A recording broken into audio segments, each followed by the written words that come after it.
이번에 함께 말씀 나눌 이달의 승소 사례는 이혼 소송과 상간자 소송을 함께 제기하셨다가 이혼 소송은 취하하고 상간자만을 상대로 위자료 승소한 사례입니다. 우리 의뢰인분이 처음 오셨을 때 굉장히 충격을 많이 받으신 상태였어요. 물론 배우자의 외도라는 게 누구에게나 정말 충격적인 일일 수 있겠지만 우리 의뢰인분이 특히 충격을 받으셨던 이유는 상간자가 우리 의뢰인분의 집에 방문을 해서 그런 외도 행위를 하고 있는 걸 직접 목격을 하셨기 때문에 더더욱 충격을 받으셨던 사례였습니다. 그래서 의뢰인분이 생각하시기에 차라리 밖에서 만나서 애정 행각을 하는 것보다도 이게 더 심각한 것 아닌가. 너무너무 충격적이다. 이렇게 말씀을 하셨고 도저히 배우자하고도 혼인관계를 유지할 수는 없을 것 같다. 그래서 이혼 및 상간자 소송을 제기하셨어요. 우리 의뢰인분이 소송을 진행하던 중에 이제 배우자가 뒤늦게 굉장히 용서를 구하시고 사과를 하시면서 전과 다른 태도를 보이셨다고 해요.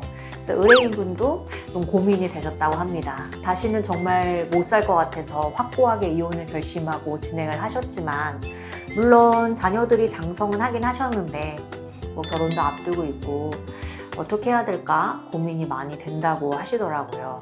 당연히 그러실 수 있다. 좀 어떻게 하면 좋을까 같이 논의를 하던 중에 그렇다고 해서 이대로 치아를 해주자니 조금 믿음도 안 가는 부분이 있고 그런 게 있다. 그래서 저희가 상대방 명의로 된 부동산에 가압류를 해둔 상태였는데 재산 부분이 다는 아니겠지만 이혼 소송 시작하실 때 재산 조금 불안해 하셨거든요. 외도하는 사람은 재산도 다른 데 이렇게 외도하는 데 쓰고 한다는데 그래서 급하게 가압류 잡으셨던 거 있는데 명의를 이전하거나 이런 것도 하나의 장치가 될 수 있지 않겠냐 이렇게 하셔서 상대방이 그래 그럼 명의도 이전해줄게 라고 해서 부동산 명의를 이전하셨어요.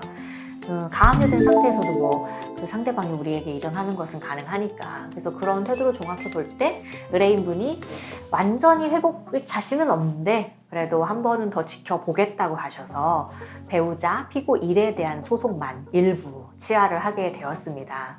그래서 재판부에서는 원고가 피고 일 배우자에 대한 소송을 취하했네. 피고 이에 대한 것은 소송이 계속 진행 중이긴 하지만 이것에 대해서 화해 권고 결정을 내려볼까 이런 생각이 드셨는지 이제 화해 권고 결정을 내리게 돼요. 근데 저희가 보통 말할 때 이혼을 비전제한 상간자 위자료 소송은 이혼을 전제한 상간자 위자료 소송에 비해 같은 사안일 경우 액수가 조금 감액되는 그런 경향이 있다고 볼 수 있어요. 왜냐하면은 상간자 때문에 결국엔 이혼까지 이른 거와 그래도 형식적으로나마 관계가 유지되고 있다는 것은 좀 구별을 하는 입장입니다. 이 경우에도 1,000만 원으로 화해 권고 결정을 내리셨더라고요. 사실 법리적으로는 가능한 범위이긴 해요. 이혼 비전제일 때 1,000만 원 내지 1,500만 원 사이가 많이 나오니까. 근데 의뢰인분은 한편 억울하셨죠. 내가 그래 피고 일에 대한 소송은 취하는 했지만 그렇다고 해서 이게 완전 전과 같이 돌아간 게 아니다. 피고 2로 인한 충격은 여전하고 우리 부부 사이의 관계도 예전 같을 수가 없다. 간신히 어떻게 보면은 버티는 것이지 이게 아무렇지 않은 것이 아니다. 이런 괴로움을 토로하시더라고요. 그럼 화해 권고 결정에 이의가 가능합니다. 그래서 얼마를 받으셔도 마음이 완전히 풀리긴 어려우시겠지만 우리의 억울한 부분을 그럼 한 번 더 전달하고 액수도 더 높일 수 있을지 해보자 라고 해서 화해 권고 결정에 대해 이의를 신청하였고요. 그리고 상대방이 주장하기에는 만난 기간이 짧고 등등을 주장은 하고 있지만 우리 입장에서 상대방의 부정행위 태양이 굉장히 좋지 않다. 집에 결혼사진이 뭐니 다 있는 곳에 와서 부정행위 행각을 펼친 것이나 등등 상대방의 태도라든지 이런 것들을 보다 더 이제 우리 의뢰인분이 원하는 바 이상으로 서면에 반영을 해드렸고 결론적으로 판결은 이제 1,500만 원 그리고 소송 비용 부담에 있어서도 의뢰인분에게 보다 유리한 판결을 받아들인 사례입니다.